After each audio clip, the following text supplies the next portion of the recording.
زهرة زهرة زهرة يا زهرة زهرة زهرة زهرة يا زهرة يا زهرة يا زهرة يا زهرة عرش المعالي يا حوراء يا حوراء روح الكمالي. Naomba nimkaribishe mzungumzaji wa pili. Karibu Sheikh Abdurazak. أعوذ بالله من الشيطان الرجيم. بسم الله الرحمن الرحيم.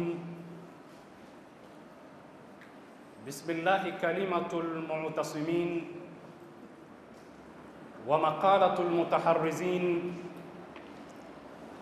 وأعوذ بالله تعالى من جور الجائرين وكيد الحاسدين وبغي الظالمين وأحمده فوق حمد الحامدين.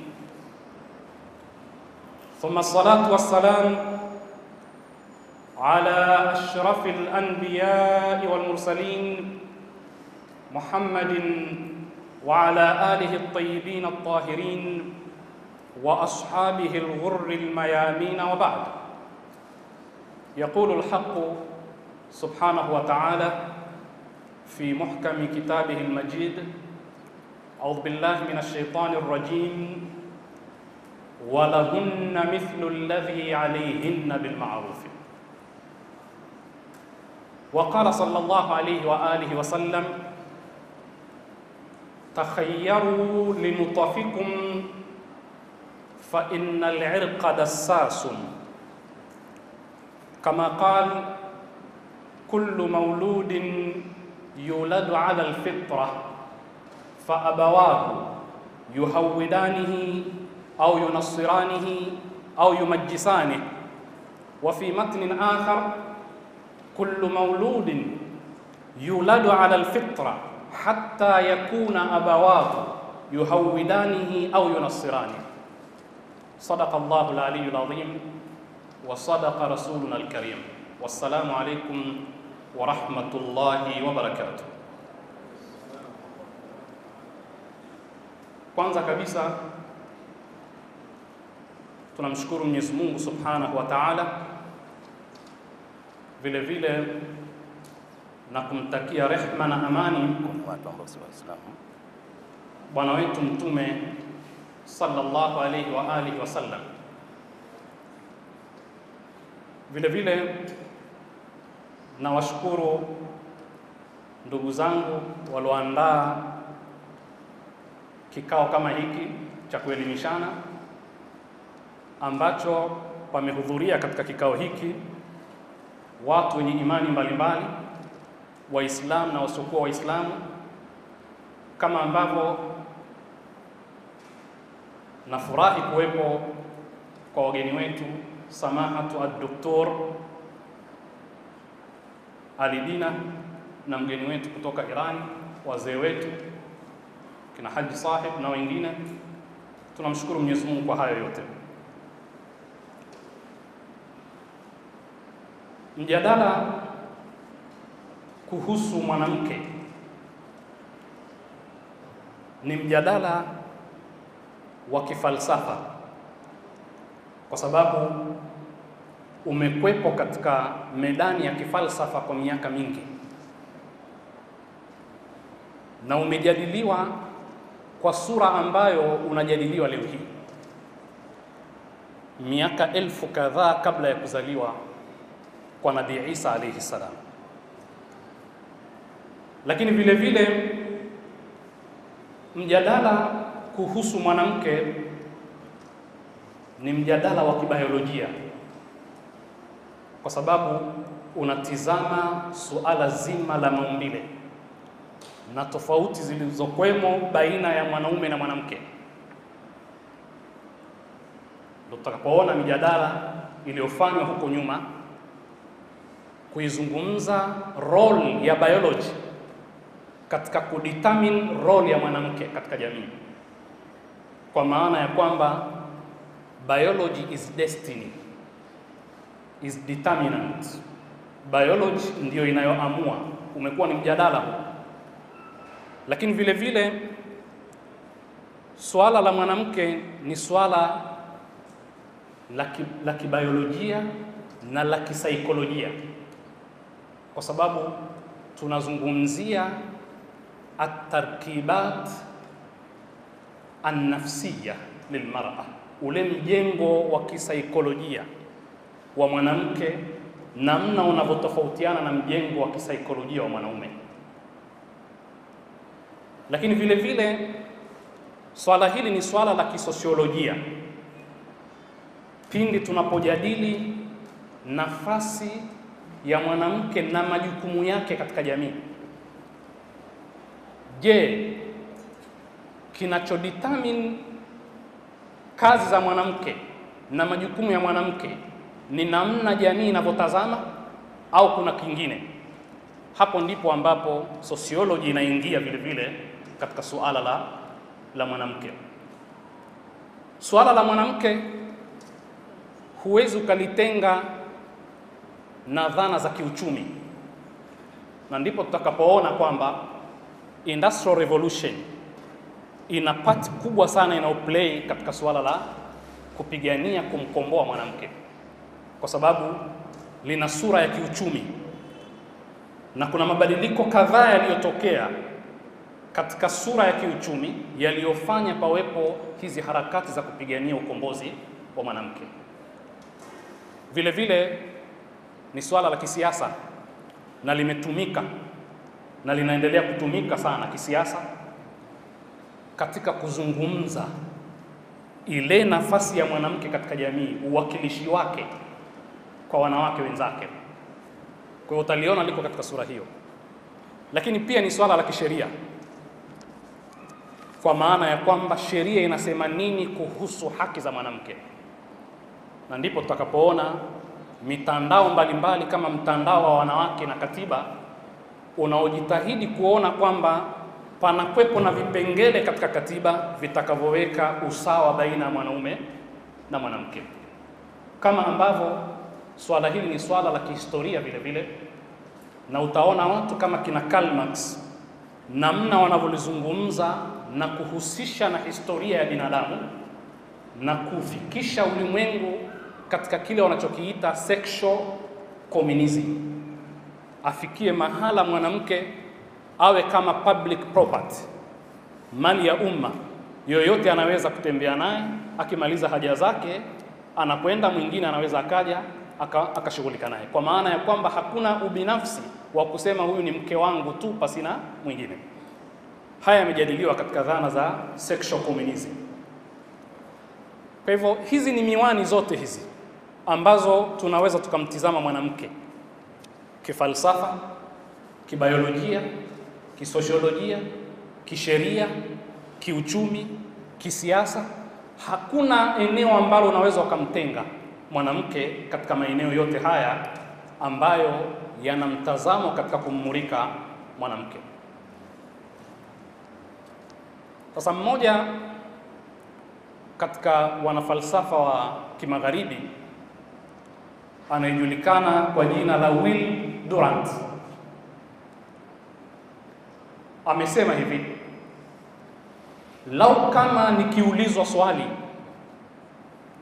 kwamba ni kitu gani, ni tukio gani kubwa lililowahi kutokea mwanzoni mwa karne ya 20,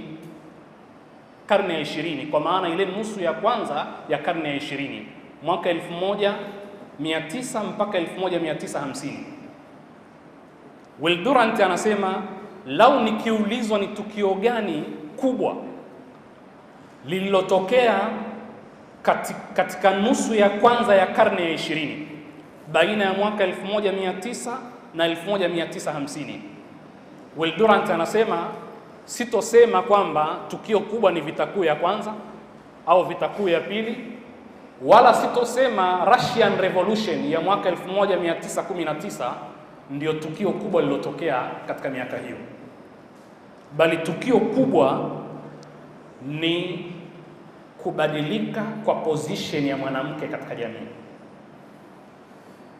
kuwepo kwa harakati za kutaka mwanamke awe na nafasi tofauti katika jamii. Na hapa ndipo pa kuanzia, kwa sababu mwaka 1948 palipokuwa na azimio la Umoja wa Mataifa la haki za binadamu, Universal Declaration of Human Rights.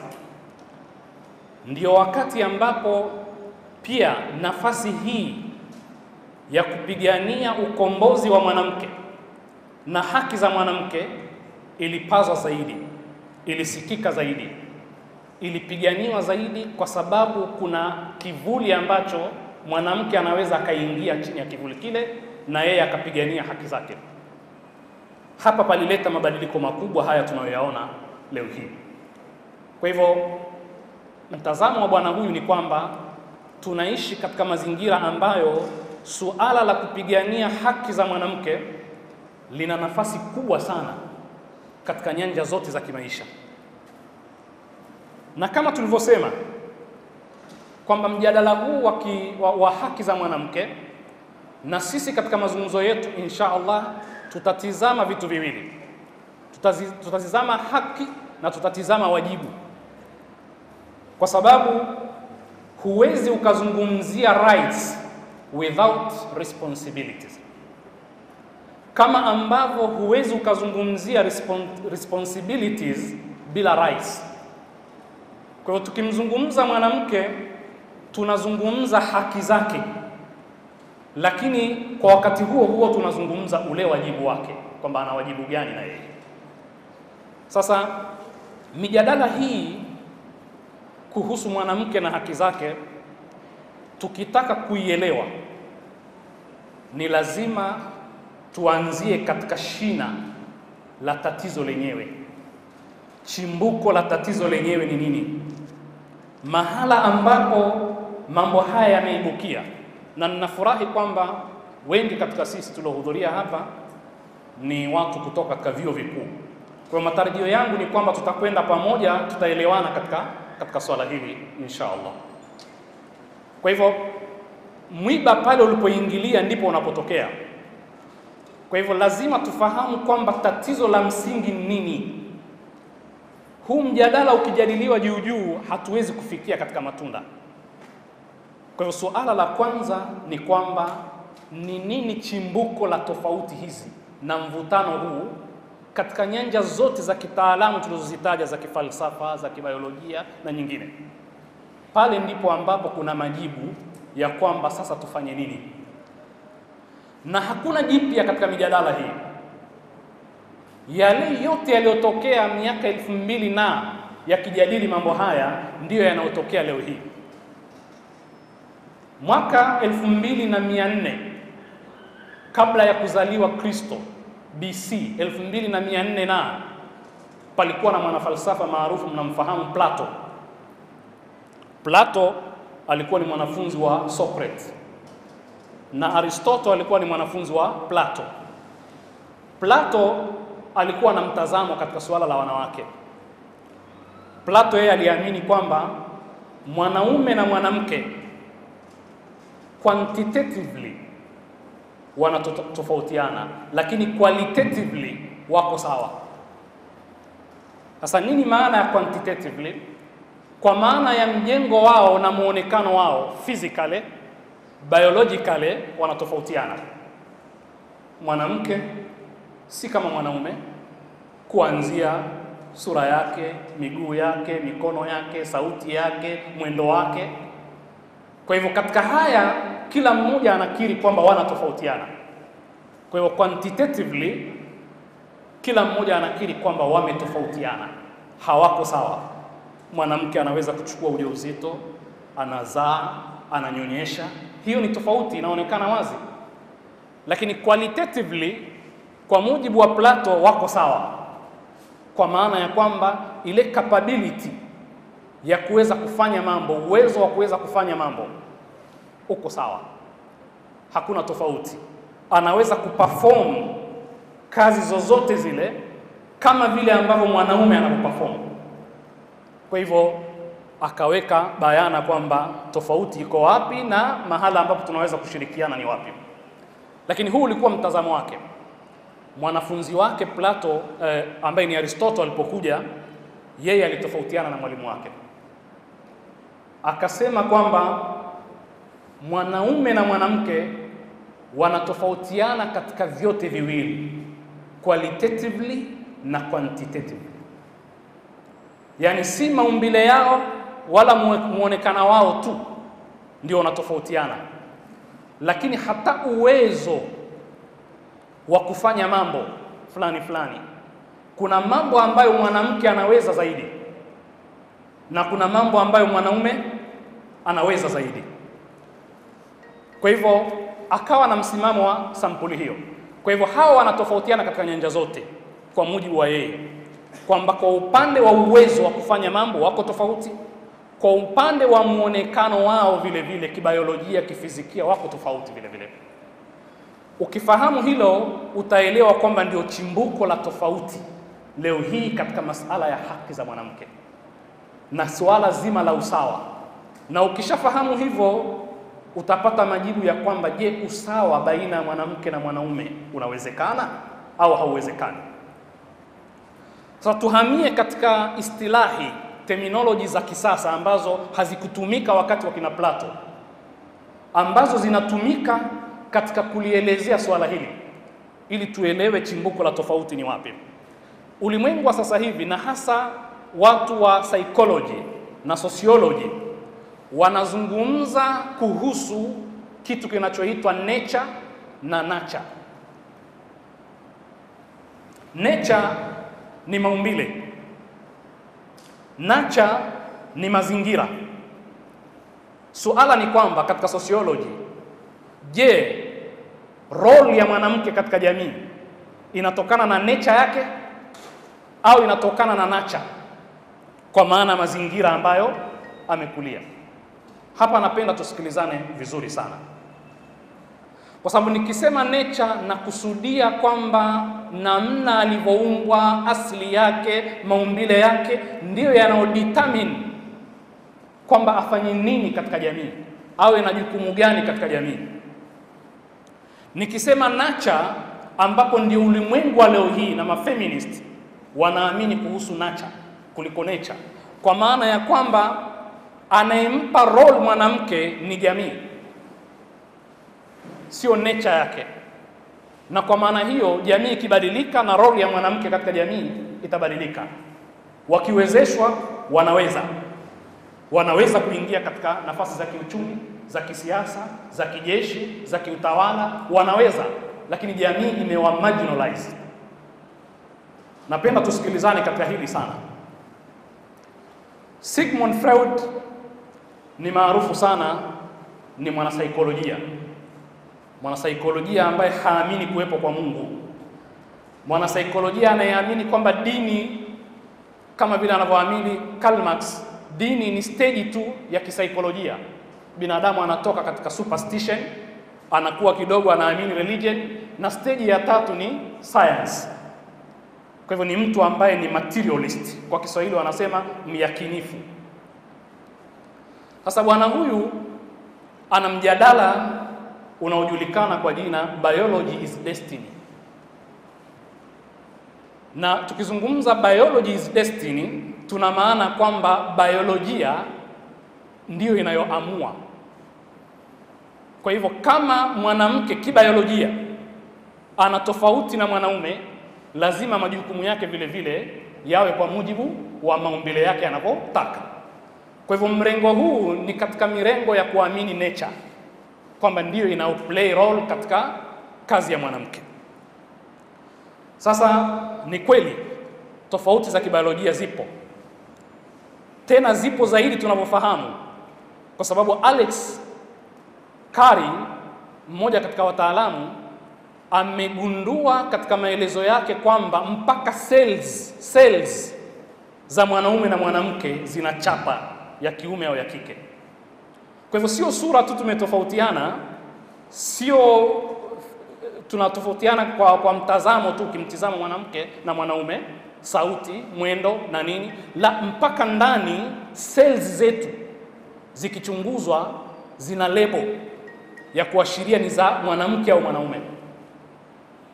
Hili sote tunakubaliana, na wale wanaoamini nature na nature wote wanakubaliana kwamba kibiolojia tuko tofauti. Sasa kuna athari gani ya wewe kuamini nature au kuamini nurture katika swala hili? Unapoamini kwamba jukumu la mwanamke na nafasi yake katika jamii inategemea maumbile na muundo alokuwa nao, namna alivyokuwa, lazima mwanaume na mwanamke watakuwa na majukumu tofauti, kwa sababu maumbile yao ndiyo yanayoamua majukumu. Unapoamini nature, ina maana kwamba hapana, jamii ikiamua mwanamke afanye anaweza, jamii ndio inayoamua.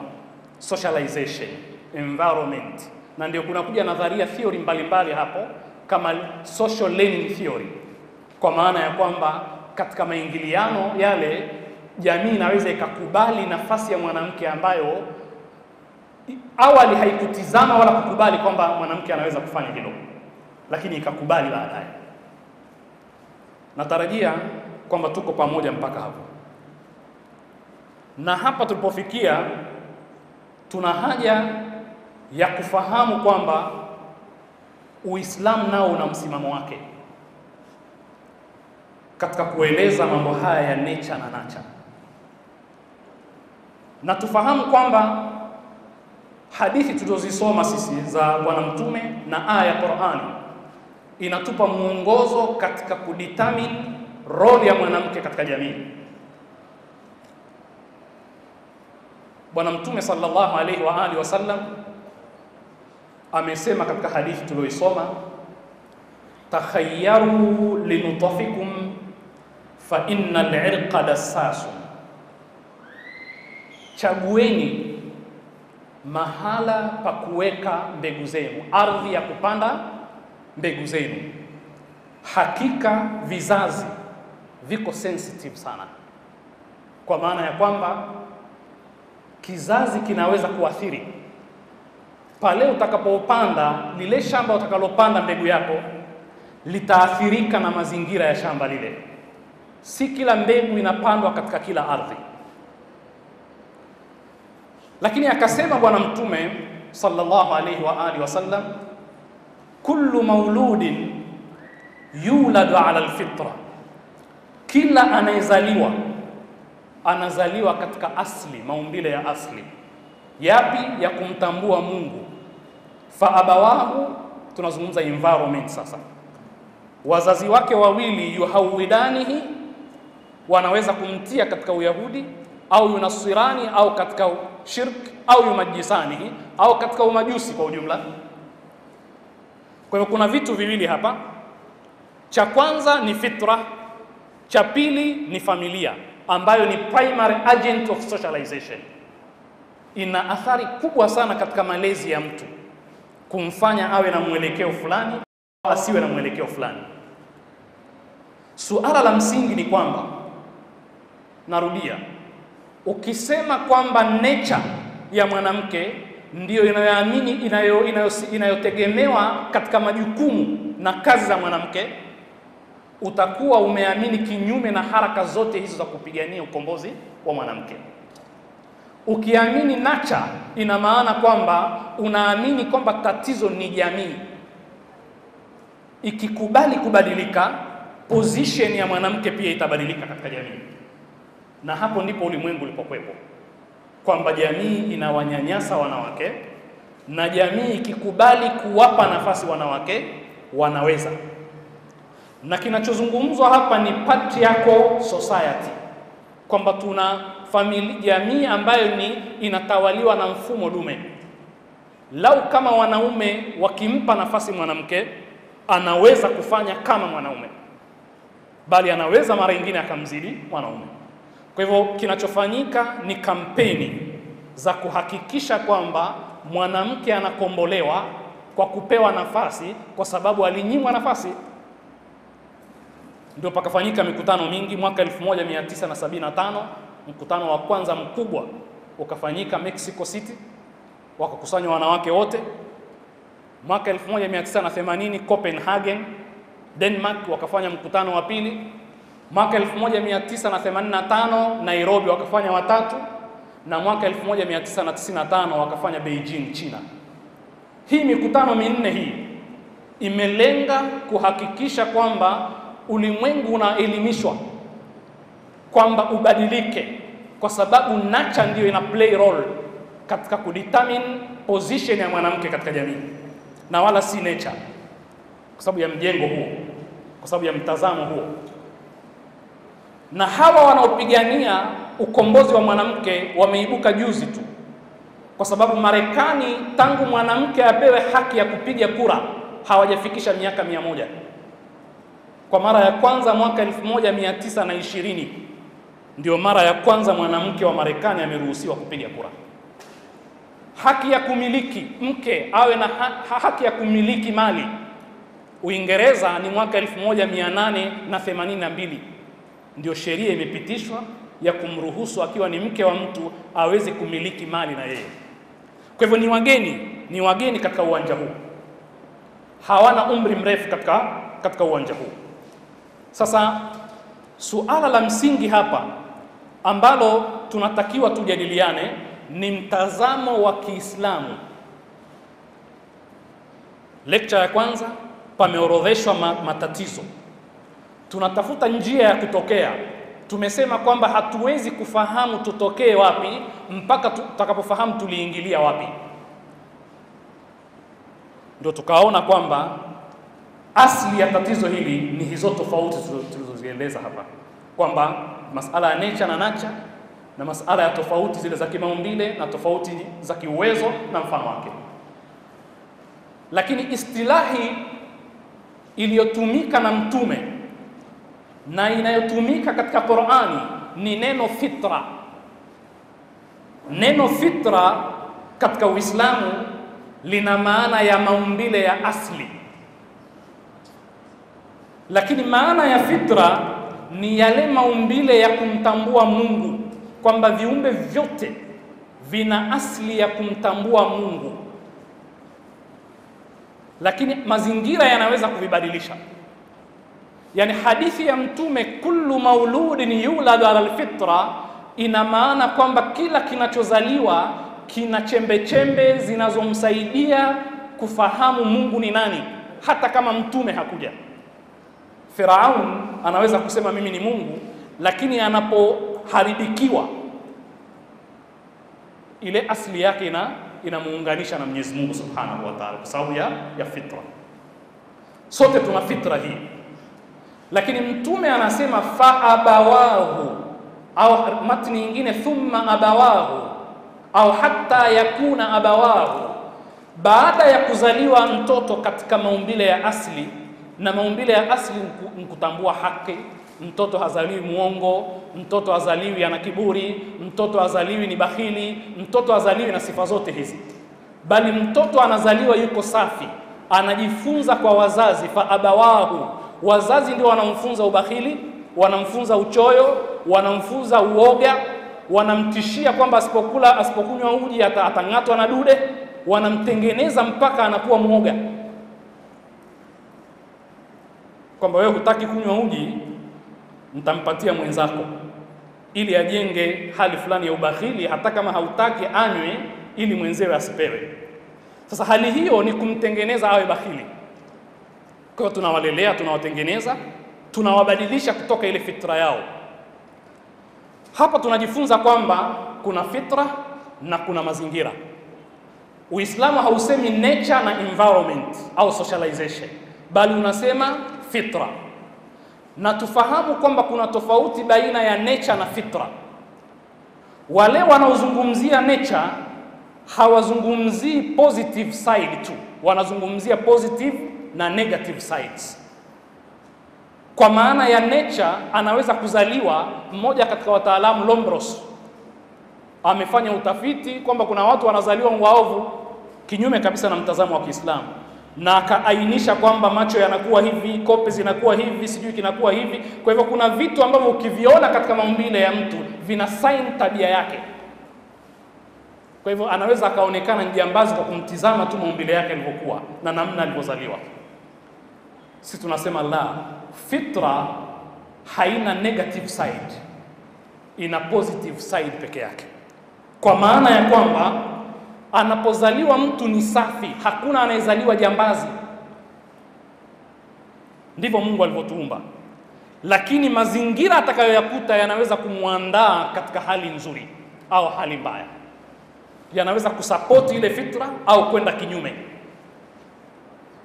Kwa hivyo tunasema hivi, Uislamu ni dini ya fitra, hatusemi ni dini ya nature.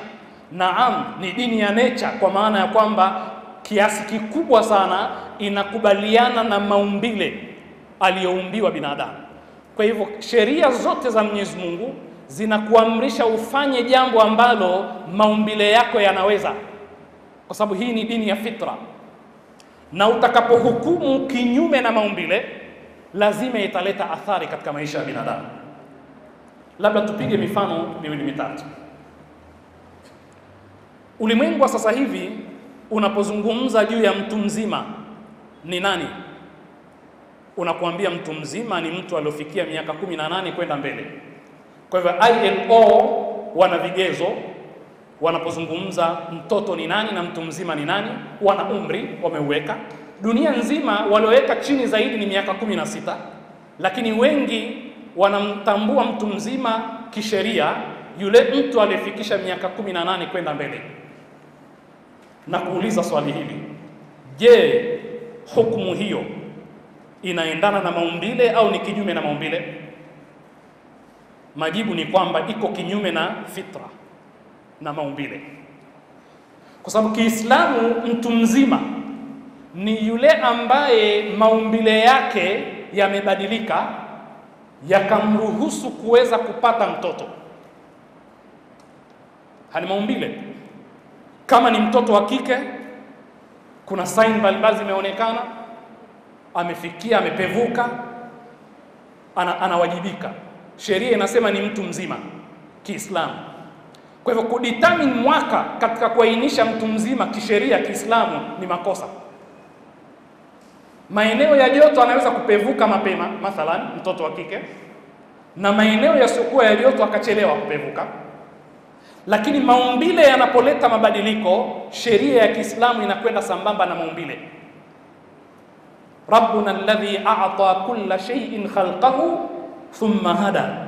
Mwenyezi Mungu Mola wetu ndiyo yule aliyekipa kila kitu umbile lake kisha akakiongoza.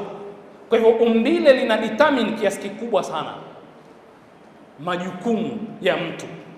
Maumbile yake yamekuwa, sauti imebadilika, kijana kaota ndevu, mtu mzima anaweza kupata mtoto. Sheria inasema huyu ni mtu mzima hata kama hajafikisha miaka 18.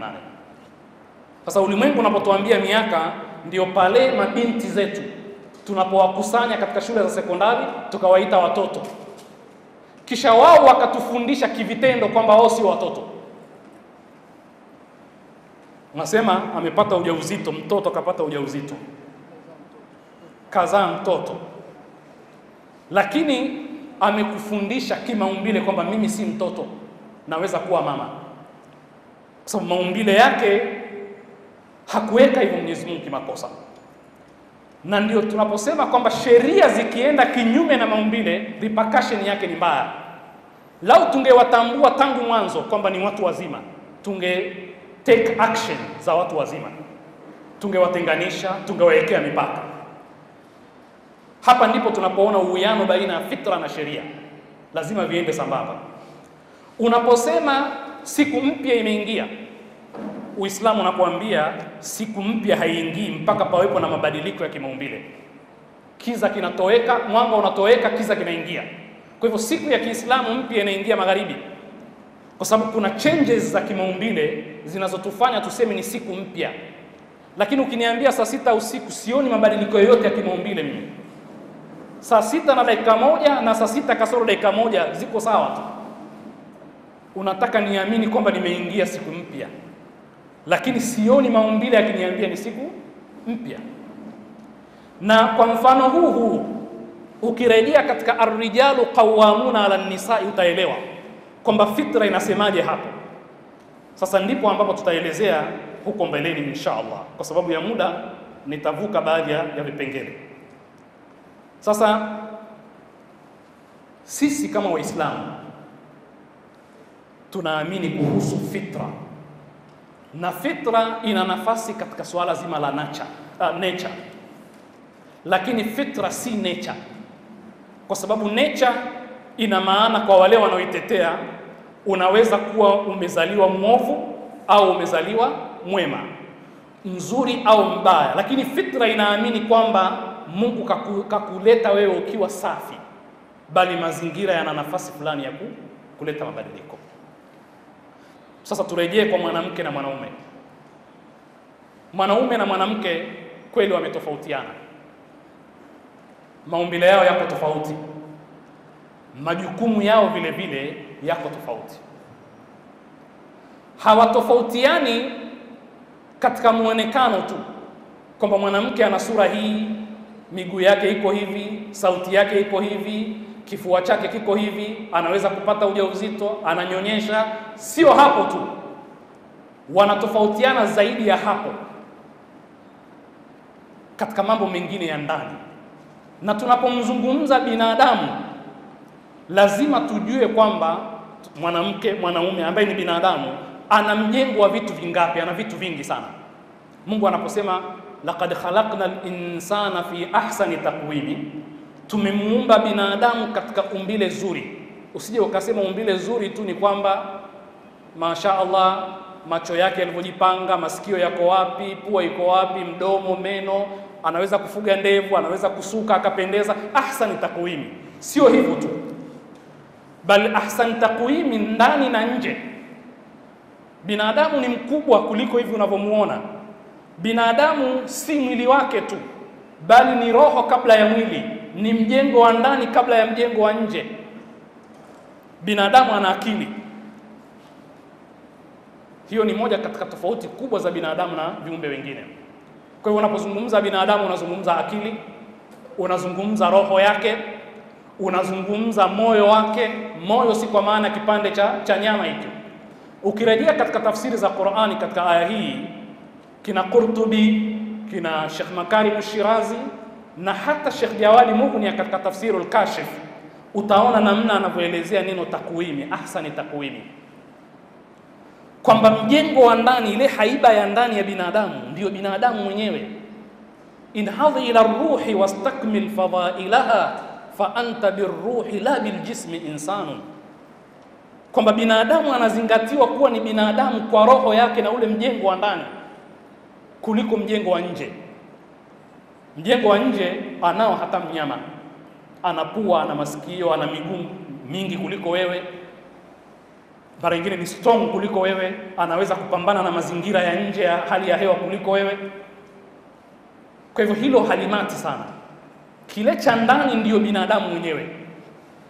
Kwa hiyo tunaposema kwamba mwanaume na mwanamke wametofautiana, tuchukue vile vigezo vyote vya mwanaume kuwa ni binadamu amejengwa na nini, na mwanamke ni binadamu kajengwa na nini. Kwa hivyo kisaikolojia mwanaume na mwanamke wako tofauti. Namna anapofikiria mambo, upole, sifa ya upole na huruma kwa mwanamke ni kubwa zaidi kuliko kwa mwanaume. Upole na huruma ya mwanaume inachelewa kuliko upole na huruma ya mwanamke. Hili ni jambo limefanyiwa utafiti, na hii haikuwa hivyo tu accidentally, bali ni kwa sababu lile jukumu atakalo perform mwanamke linahitajia sifa hiyo. Kwa hivyo ni mpole zaidi, ni ana huruma zaidi, na mwanaume upole wake unachelewa, ni mkakamavu katika maamuzi yake, ile huruma inachelewa, lakini anahitajia huruma, ataipata kwa upande wa pili wa mwanamke. Kwa hivyo hawa wanatofautiana. Mwanamke anaweza kama mke akamshtakia mtoto wake kwa mumewe kwamba mwanao leo hii kafanya hivi na hivi na hivi, kisha baba anapochukua hatua ya kumchapa na kumpiga yule mtoto, yeye ndiyo huwa wa kwanza kuja kumshika mkono amwache, lakini yeye ndio aloshtaki, kwa sababu hawezi kustahamili hali ile. Ndiyo anataka adhibiwe, lakini huruma yake ni kubwa zaidi. Sasa usinipigie mifano ya watu wachache ambao hawana huruma, wanaua watoto wao, wananyonga watoto, wanafanya hivi na vile. Lakini ile asili ya mwanamke yuko namna hii, si laini tu katika mwili wake, lakini ule ulaini umeathiri vile vile katika mentality yake, ni mpole, mwenye huruma, na hiyo hali ya upole na huruma ni muhimu sana katika lile jukumu la msingi la mwanamke. Sasa safari ya binadamu ni kuelekea ukamilifu. Mwanamke ana role yake, mwanaume ana role yake, hatimaye wana play complementary role, dauru takamuli, kwamba kila mmoja lazima amkamilishe mwenzake. Kuna mambo ambayo mwanaume hayawezi, mwanamke anayaweza zaidi, na kuna mambo ambayo mwanamke hayawezi, mwanaume anayaweza zaidi. Mungu katuumba kiasi cha kwamba 50 ya mwanamke jumlisha 50 ya mwanaume tutapata 100. Kwa hivyo kila mmoja ana play role yake ili tufikie katika lile lengo, tuweze kukamilisha lengo moja. Sasa wanaokamilishana si wale waliokuwa sawa. Wanaokamilishana ni wale ambaye kila mmoja ana nusu, wanachangia ili wapate ile kamili wanaoitaka. Mwanaume bila upole haifai. Lazima aambukizwe upole wa mwanamke, aambukizwe na mwanamke ile huruma, ili maisha yaendelee vizuri, yawe sawa sawa. Kwa hivyo utamuona mwanamke ni atifia sana. Mwanamke anaweza akawa kama alivyosema Mtume, kumwambia tu inni uhibbuki, mimi ninakupenda. Mtume anasema neno hilo halitoki katika moyo wake maisha yake yote, kwa sababu ana mambo anayohitajia kwa mwanaume zaidi ya mali na fedha, ambayo ni makubwa zaidi. Ana haja zake za msingi ambazo mwanaume akiweza kumshibisha katika lile, hatojali mengine yote. Haya mahitajio ya kiroho haya. Kwa hivyo mwanaume anapomfahamu mwanamke na mwanamke atakapomfahamu mwanaume, watakamilishana, watafahamiana vizuri, watasafiri safari moja katika yale majukumu yao, kwa sababu ya zile tofauti walizokuwa nazo. Sasa nataka kusema kitu kimoja katika hili, kwamba tatizo la dunia tulokuwa nayo leo hii, ndipo tulipozungumza masala ya kiuchumi na ya kisiasa yanavyoplay role kubwa katika swala la mwanamke. Dunia sasa hivi ina tatizo la ifrat na tafrit, kwa maana ya kuzidisha kipimo na kupunja kipimo. Ulimwengu uliopita ulimdhulumu sana mwanamke katika mila na desturi zetu, kama ni Wapare, kama ni Wanyaturu, kama ni Wachaga, kama ni nini. Tuna mila na desturi ambazo kwa hakika zinamdhulumu mwanamke, na sisi sote tunakubaliana hilo, na Mtume alilikuta hilo katika jamii ya Kiarabu vile vile. Sisi katika makabila yetu, kwa mfano ndugu zangu wa Singida, mwanamke mama hata akipika chakula, ugali mkubwa masha Allah na mboga, utachukuliwa na chungu vile vile, utapelekwa kwa wanaume kwanza wakale. Wale wanaume watakula, wakishamaliza kinarejesha kwa wakina mama. Huu ni utamaduni wa Kinyaturu. Na mara nyingi nikiwauliza jamaa, je, wakimaliza? Wanasema hawezi kumaliza, kinapikwa kingi. Lakini yule mama aliyepika, mwanae wa kiume atatangulia kula kabla yake. Wakati huo katika mila zetu, tukiwa na chakula, kuku, tumemchinja kuku mashaallah, tunataka kula kuku nyumbani, kuna maeneo ya kuku yenye minofu ni haramu kwa mwanamke kula, na panatengenezewa hoja za kimila, atapatwa na tatizo fulani na fulani na fulani. Haya ni mambo yalikwepo, na mnafahamu kabla ya Mtume kuja mambo mangapi yalikwepo, mengi sana katika matatizo. Kuua watoto wa kike, wa idhal mawudatu su'ilat bi ayi dhanbin qutilat, wa idha bushira ahaduhum bil untha dhalla wajhuhu muswaddan wa huwa kadhimun yatawara min alqawmi min su'i ma bushira bih ayumsikuhu ala hunin am yadussuhu fi turabi. Walivyokuwa wakiua watoto wa kike na wakifanya mambo sampuli hiyo, na hakuwa akipewa mirathi. Kwa hivyo hii hali hii sisi kama Waislamu tunasema ni dhulma kwa mwanamke. Lakini kama nilivyosema, kuna ifratu na tafriti. ulimwengu wa sasa umempa na nyongeza. Yaani wale walimpunja mwanamke, sisi sasa hivi tunampa zaidi.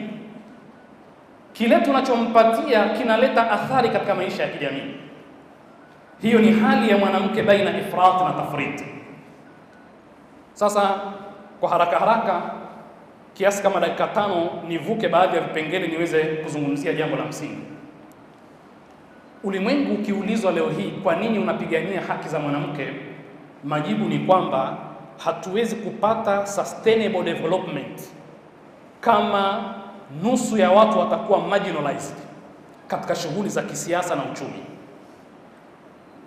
Kwa hivyo lazima ashirikishwe katika uzalishaji ili uchumi wa watu ukue, pawepo na sustainable development, maendeleo endelevu.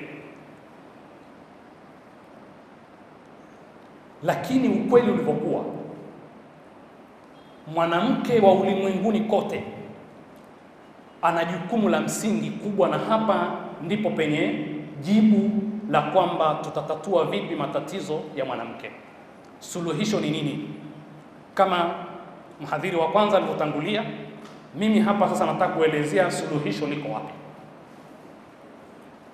Kwanza, kazi ya msingi ya mwanamke ni nini? Kazi ya msingi ya mwanamke ni kumtengeneza binadamu awe binadamu. Kwa lugha nyingine, malezi. Ulimwengu wa sasa hivi ukisema kazi ya msingi ya mwanamke ni malezi, hawakuelewi.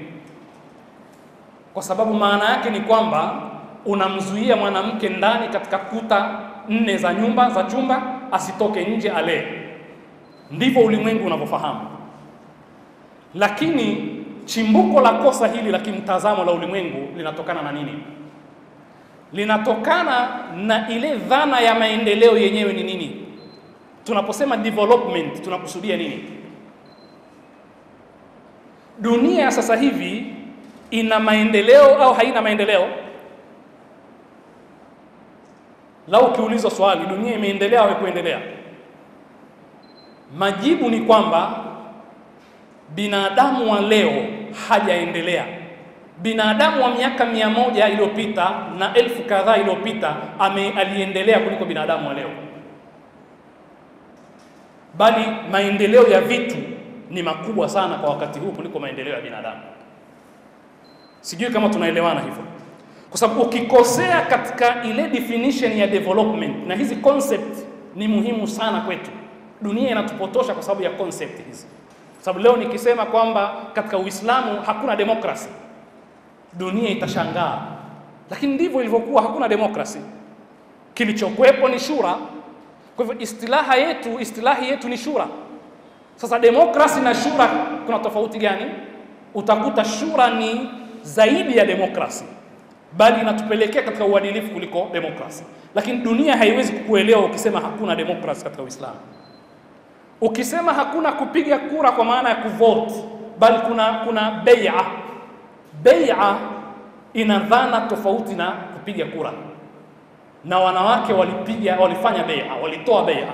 Yubayi'naka ala an la yashrikna billah, la yaznina. Hiyo ni bai'a. Sasa bai'a ina nini? Kuvote kuna nini? Hizo ni concept tofauti. Tunaposema maendeleo, wewe unazungumza maendeleo ya nini? Ya binadamu au ya vitu? Ili binadamu aendelee afanye nini? Ajenge barabara.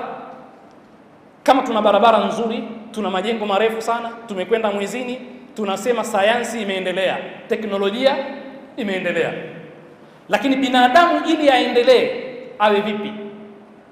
Awe hawezi kufikia mahala akachukua mabomu akayarusha akaua mamilioni ya watu. Tutasema ubinadamu kaendelea. Asiwe anaweza kumvizia binadamu mwenzake akamkamata akamkata mkono akakimbia nao. Kama anafanya hivyo, hata kama alikwenda mwezini, tutasema binadamu hajaendelea. Kwa hivyo kuendelea kwa binadamu ni kule kuwa na utu zaidi na kuepuka unyama. Zamani alikuwa havai nguo akajifunika sana, kila anapojisitiri zaidi anaendelea kuwa binadamu zaidi. Kwa hiyo tunasema kaendelea. anapokuwa na maadili na utu, akajali wenzake, akawaheshimu, akaishi na wao vizuri, akahudumia binadamu wenzake, tunasema binadamu kaendelea. Akienda popote atakapoenda, mwezini na pengine, lakini akawa ni mtu anayeweza kuamua mezani kwake kwamba auwe watu milioni kadhaa na akaua, tunasema hajaendelea, kwa sababu anakwenda katika unyama zaidi kuliko ubinadamu. Thumma radadnahu asfala safilin. Na ukisoma sura hii kuna mafunzo mengi sana, kwamba ahsanu taqwim, akili yake, uwezo wake wa kufanya mambo ya kiutu, lakini anapoacha kufanya hivyo, radadnahu asfala safilin, atakuwa kal an'am bal hum adall. Binadamu wa leo ni kal an'am, kwa sababu ni hatari kwa binadamu mwenzake kuliko mnyama. Kwa hiyo tunasema kwamba binadamu hajaendelea. Sasa tatizo la dunia ni kutokujua maana ya maendeleo ni nini. Mmoja katika wanachuoni aliingia katika library kubwa akisindikizwa na watu, akikagua library ile. Alipomaliza kuikagua, akawauliza wanafunzi na wale wanaomsindikiza, mnajua vitabu vyote hivi vinazungumza kuhusu nini? Kila mmoja akaanza kusema hivi vya siasa, hivi vya uchumi, hivi vya jiografia, hivi vya fiqh, hivi vya nini. Hata walipomaliza kutaja, akawaambia la, vitabu vyote hivi mnavyoviona hapa katika library vinasema neno moja tu, ya ayyuhal insan kun insanan, wewe binadamu kuwa binadamu. Kwa maana ya kwamba uchumi ambao haujali ubinadamu si uchumi. Siasa ambayo mtu kapanda katika jukwaa la siasa kupitia vichwa vya watu aliowaua sio siasa. Kwa hivyo kila elimu ambayo inakusukuma katika ubinadamu, maana yake inakuambia kuwa binadamu, usiwe mnyama. Na ndio lengo la maendeleo ya binadamu, kwamba binadamu anaendelea ni yule anayekaribia ubinadamu na kuepuka unyama. Sasa katika hali kama hiyo ndio tutakapojua roli ya mwanamke, kwamba kazi ya msingi ya mwanamke ni kumtengeneza binadamu. Na kumtengeneza binadamu si jambo dogo, ndio kutengeneza maendeleo. Na dunia leo hii imeharibikiwa hapo. Ilipomtoa mwanamke nyumbani, ikamwambia sasa ingia uwanjani, uko sawa sawa na mwanaume, ilimpokonya jukumu la msingi ambalo lingeweza kumfanya binadamu aendelee. Nadhani tunaelewana hapo. Modernization theory inatufunza kwamba kama tunataka maendeleo lazima tupitie stage zote walizopitia watu wa Ulaya mpaka wamefikia pale. Na sisi kigezo chetu sasa hivi ni nchi zinazoitwa kuwa zimeendelea, lakini ndio watu ambao hawajaendelea kamwe, kwa sababu hawana utu na ubinadamu. Sasa kuna vitu viwili vilivyochangia haya mabadiliko makubwa. Kitu cha kwanza, mapinduzi ya viwanda kule Ulaya, na hasa yalianza Uingereza. Miaka 100 zaidi baadaye nchi nyingine za Ulaya na zenyewe zikawa na mapinduzi ya viwanda. Katika mapinduzi ya viwanda, napenda tuelewane vizuri hapa, wafanyakazi walidhulumiwa na mabepari, wakawa wanapewa mishahara midogo, wanafanya kazi kwa kipindi kirefu sana. Baadaye wakaanza kuresist na kureact, wakaanza kuvunja mashine na kufanya migomo mbalimbali, na hatimaye wakaunda vyama vyao, trade unionism, kuweza kupigania haki za wafanyakazi. Watu kama kina Karl Marx wakaibua yale mawazo na kutia nguvu sana kuhusu umma, tabaka la chini liweze kutawala, pawepo na usawa. Mabepari walipoona zile harakati za wanaume, walianza kampeni za kumtoa mwanamke nyumbani, wanawake na watoto, kuhakikisha kwamba mwanamke na mtoto atatoka, kureplace ile nafasi ya mwanaume aliyegoma, na mwanamke akawa ni cheap labor ambaye analipwa mshahara mdogo, yeye na watoto. Kwa hivyo mwanamke alianza kutoka. Hiyo ni stage ya kwanza. Stage ya pili ni baada ya vita kuu ya kwanza na ya pili, kwamba baada Said Qutb katika kitabu chake Shubuhatu Haula al-Islam na vitabu vingine vingi vinaelezea, hata Mutahari ameeleza katika moja ya vitabu vyake kwamba baada ya kuuawa wanaume wengi, Said Qutb anasema kiasi cha vijana na nguvu kazi milioni 10 zilipotea ulimwenguni, ima kwa kupata ulemavu ambao hawezi tena kushiriki katika shughuli za uzalishaji au kwa kufa. Mabepari walipoona kwamba nguvu kazi kubwa imepotea, walianza kampeni za kumtoa mwanamke nyumbani ili replace ile nafasi, kumwambia una haki zako, toka nje, nenda kafanye kazi, zalisha, ulipwe. Kwa hivyo alitolewa na vitu hivi viwili, na mpaka hivi tunavyozungumza mwanamke anatumika kibepari kuongeza uzalishaji, kwamba ni human resource ambayo lazima itoke iongeze kipato. Akiendelea kukaa akawa na lile jukumu la msingi la kumfanya binadamu awe binadamu, hawatopata kile wanachokitaka. Kwa hivyo lazima atoke, aiache nyumba, aende kufanya kazi. Na sisi kwa sababu ya theory mbalimbali kama hiyo ya modernization theory tunataka tuwaige, lakini wao wamekwama, sisi tuna nafuu kuliko wao. Sasa hivi katika Marekani kwa mfano, familia imehama, kuna transformation kutoka katika familia kama institution kuwa ni companionship. Familia ni taasisi inayotakiwa ijenge jamii kwa sababu ni primary agent of socialization, lakini kwao sasa hivi kwa sababu mwanaume ametoka, mwanamke ametoka, zile care center za watoto ndio zimejaa, na watoto wanapelekwa kulelewa katika vituo vya kulelea watoto, na product yake ni athari katika jamii. Ubinadamu hakuna kwa sababu malezi hakuna. Wao familia imevunjika katika nchi zilizoendelea, wako katika companionship. Vipi? Mwanamke anatoka anarudi usiku na mwanaume anarudi usiku, wote wanapoteza muda mwingi katika kazi. Mwanaume anataka kuoa na mwanamke anataka kuolewa kwa sababu ya kufulfill emotional support, kupata emotional support, mtu wa kumliwaza tu na kumwambia pole na nini na kucheka naye. Hii ndio haja kubwa iliyokuwepo kwa sababu familia institution imekufa. Hayo ndio yanayokuja kwetu sasa hivi, kwamba tutakapofikia mahala tukampokonya mwanamke jukumu la malezi, tutarajie unyama ndio utakaotawala, kwa sababu hakuna malezi. Watoto wetu tutawakabidhi kwa watoto wa kazi, tutawapeleka katika day care. Matokeo yake ni kwamba hatutolea, na anayejua maana ya kulea, mama na baba ni muhimu sana kuwa close na watoto katika suala zima la malezi. Sasa tumevunja familia, tunataka tumpe mwanamke haki yake, na haki yake ni kwamba atoke nje. Sasa nachotaka kusema ni kwamba maumbile ya mwanamke apewe jukumu lake la msingi. Uislamu hausemi kwamba mwanamke aruhusiwi kutoka afanye kazi, la. Na hapa tutahitimisha kwa Bibi Fatima alayha salam. Uislamu hausemi asitoke mwanamke, bali kuna kipindi ambacho kama hichi tulichokuwa nacho ni wajibu mwanamke atoke katika baadhi ya maeneo. Sasa hivi wake zetu wanakwenda kuzalishwa na wanaume madaktari. Ni kweli Uislamu unaharamisha ila kwa dharura kwamba mwanaume awe ndiye atakayemzalisha mwanamke. Lakini kwa nini imetokea hivyo? Kwa sababu mwanamke hajafanya wajibu wake wa kusoma, yeye azalishe wanawake wenzake. Kwa hiyo tunasema ni wajibun kifaiyun kwamba mwanamke atoke asome udaktari ili azalishe wanawake wenzake, awatibu, anaweza kuwafunua na kuwatizama kwa sababu ni jinsia moja. Kwa hivyo ni wajibu. Lakini tunasema kutoka lazima kutizame, isiwe kodi yake ni kuathiri familia, kulea watu wawe binadamu. Na ukisoma katika suratul Qasas utaona mifano mwanamke alitoka kwa dharura.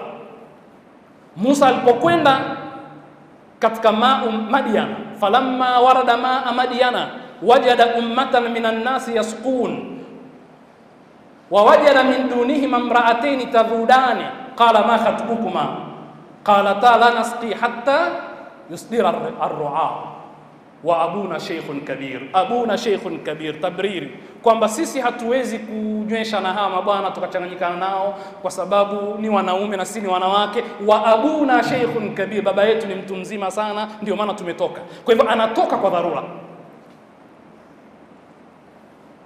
Qur'ani inatupa mafunzo mengi sana katika hili. Kwa hivyo akitoka kwa dharura atizame mipaka ya Kiislamu, afanye kazi za kiuchumi, za kijamii na nyingine, lakini kwa mipaka ya Kiislamu. Mwanamke anatakiwa aendelee kuwa mwanamke, asiwe mwanaume. Dunia sasa hivi natuambia mbona ameweza? Mbona anaweza kuwa dereva wa maroli? Mbona anaweza kubeba zege? Mbona anaweza kufanya kazi za ujenzi? Mbona anaweza kuwa kiongozi jemedari wa kijeshi? Anaweza. Tunasema ni kweli anaweza, lakini anapoweza anaendelea kuwa ni mwanamke. Anapobeba zege unamtamani? Unamtaka awe ni mwanamke mkeo? Hawi tena ni yule mwanamke. Hatutarajii kuona mwanamke mwenye muscles zimejaa sana na nini anabeba zege. Sivyo alivyoumbwa yeye. Kwa hivyo utavunja ile fitra yake asili yake. Ndio baadhi ya mabwana wakipiga mfano wanasema mwanamke ni kama kahawa. Kahawa ili iwe nzuri, safi kabisa iweje? Kwa hivyo alqahwatu mararatuha au halawatuha fi mararatiha. Ile kahawa utamu wake uko katika uchungu wake. Kwa hivyo lazima iwe chungu ndio iwe kahawa nzuri. Kwa hivyo utamu wake katika uchungu wake. Na mwanamke almar'atu quwwatuha fi dhafiha. Mwanamke nguvu zake ni katika ule udhaifu wake. Vile alivyokuwa dhaifu ndio nguvu zake. Na sisi sote wanaume tunafahamu nguvu za mwanamke. Kwa hivyo wewe beba vyuma utakavyobeba, kuwa bonsa na nini, anaweza akakuliza. Ukalia. Kwa sababu ana nguvu katika udhaifu wake. Neno tu jamani lina nguvu. Namna atakavyolizungumza, namna atakavyotengeneza sauti yake, ana nguvu fulani ambazo zinaweza kumfanya mtawala wa nchi ashindwe kutawala nchi. Na ndio maana mawadda ndio kiungo kikubwa baina ya mume na mke. Kwa sababu kiungo hiki kiwepo, hata ile wadhribuhunna itakuwa na maana ile iliyoelezwa na Ibn Abbas. Kupiga sio kupiga ukaumiza, ni kule kunyanyua mkono wako tu, ni jambo kubwa sana kwake, kwa sababu umempiga roho yake kabla ya mwili wake. Kwa hivyo mapenzi, ule udhaifu, huruma na upole wa mwanamke ndio nguvu yake. Kwa hivyo akimwambia mume wangu mimi nataka hivi, atalifanya. Atakwenda mbio, akope, afanye chochote, lakini afanye kwa sababu ya ile nguvu aliyopewa. Lakini lazima aendelee kuwa mwanamke ndio awe na nguvu hiyo. Anapobadilika akawa mwanaume, ile nguvu inatoweka. Kwa hivyo ndio tukaelezwa kwamba fitra ina nafasi yake, na kuna haja ya kuhakikisha sisi kwamba mwanamke anaendelea kuwa mwanamke na mwanaume anaendelea kuwa mwanaume, na pawepo na dauru atakamuli, wakamilishane. Na kama hatutofanya hivyo, basi hatuwezi kufikia katika malengo aliyokusudia Mwenyezi Mungu Subhanahu wa Ta'ala. Bibi Fatima alayha afdalus salatu wassalam ni role model, na tumekaa hapa kwa ajili ya Bibi Fatima. Ni mfano katika siasa ya mwanamke. Ametoka binti katika hadhara na mbele ya serikali, anazungumza mambo ya haki, utawala umekosea, anauelimisha. Ni mwanamke. Hatusemi mwanamke hawezi kutoka akasema jamani mnakosea. Apaze sauti yake isikike, aseme jamani kuna makosa ya kiutawala, mambo yanapokwenda si sawa sawa. Bibi Fatima alitoka, na si tu hivyo, akawa ni mwalimu wa kuelimisha umma kuhusu masala ya haki za mwanamke, hasa haki ya kurithi. Kwa alisimama akasema hivyo, akatangaza kwa umma, na nafasi yake kama binti ya Mtume ilikuwa ni nafasi muhimu sana ya kusikilizwa. Lakini kama mwalimu aliakti kama mwalimu, kusimama kuelimisha vile vile.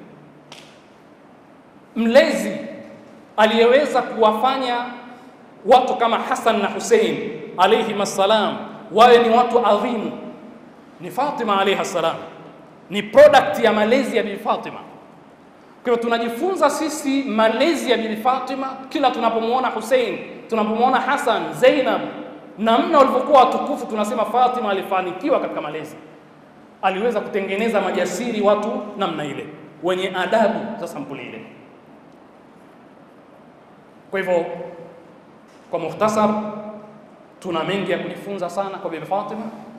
Tuchukulie fursa hii, tuhakikishe kwamba ulimwengu leo hii hauwezi kumkomboa mwanamke kama haujampa nafasi ambayo inafanana na maumbile yake. Ulimwengu leo unazungumza kuhusu empowerment, na zile indicators za empowerment, ya kwanza ni education, mwanamke asome. Ya pili awe na nafasi ya kiuchumi, ndio maana ana haki za kurithi katika Uislamu. Kwa hivyo haki ya msingi ya mwanamke katika kuempower mwanamke ni education. Ina play role kubwa. Theory mbalimbali zimethibitisha hilo na research mbalimbali zimefanyika Bangladesh, Pakistani, India, Philippines na maeneo mengi ambayo kuna jamii za Waislamu. Imeonekana kwamba elimu ni ya kwanza kabisa katika kuempower wanawake. Lakini vile vile SACCOS zimekuja kila siku hizi, microfinance kama SACCOS zinamlenga mwanamke sana kwa sababu uchumi una nafasi sana katika kumkomboa mwanamke. Kuparticipate katika kumake decision ni kitu cha tatu muhimu sana. Mwanamke anaweza kukomboka akipewa nafasi ya kuamua vile vile katika mambo ambayo yanaweza kumkomboa mwanamke ni kuhakikisha kwamba, ambalo ndio jambo la msingi na hitimisha mazungumzo yangu, kuhakikisha kwamba mwanamke anapewa majukumu yanayokwenda sambamba na maumbile yake na vile Mungu alivyomuumba ili aweze kukamilisha ile nusu ambayo mwanaume hana. Nas'alullah al-auna wa tawfiq lima yuhibbu wa yarda innahu waliyyu tawfiq wa bihi nasta'in walhamdulillahi rabbil alamin wal afwa minkum. Muhammad salawat. Asante sana Sheikh Abdulrazak. Ilikuwa ni speech ambayo nafikiri kila mmoja wetu hapa alitamani iendelee. Ilikuwa nzuri, tumejua mambo mengi sana ambayo tulikuwa hatuyafahamu. Tumeweza kufahamu chimbuko la migogoro yote ya haki sawa kati ya mwanamke na mwanaume. I say, nashindwa hata niongezee kitu gani, lakini it was amazing. Ni somo ambalo shukran. Jazakallah khair. Ilikuwa nzuri sana, nashindwa niongeeje kwa jinsi ilivyonitouch. Natumai kila mmoja wetu amepata dondoo. What happened? Kitokea nini mpaka tumefikia hapa na nini kifanyike? Ameelezea vizuri katika concept ya Uislamu pamoja na wana science wanachukuliaje kama tulivyoweza kusikia. Bila kupoteza muda, niruhusu michango michache katika speech iliyotolewa na Sheikh Abdulrazak. Tuweze kuendelea na ratiba. Swali, maoni, ushauri machache, matatu tu. Tuweze kuendelea na ratiba. Karibuni. Yes, karibu auntie.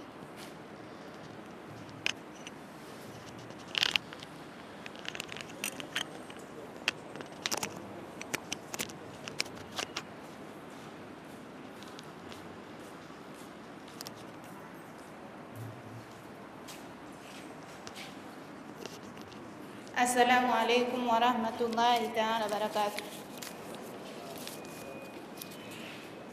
Mimi napenda kuchangia alivyoongea Sheikh hapa kwamba kuna utofauti baina ya wasiofuata sheria za Kiislamu. Mfano, katika sheria ya Kiislamu imempa majukumu mengi sana mwanaume, yani imemtetea sana mwanamke.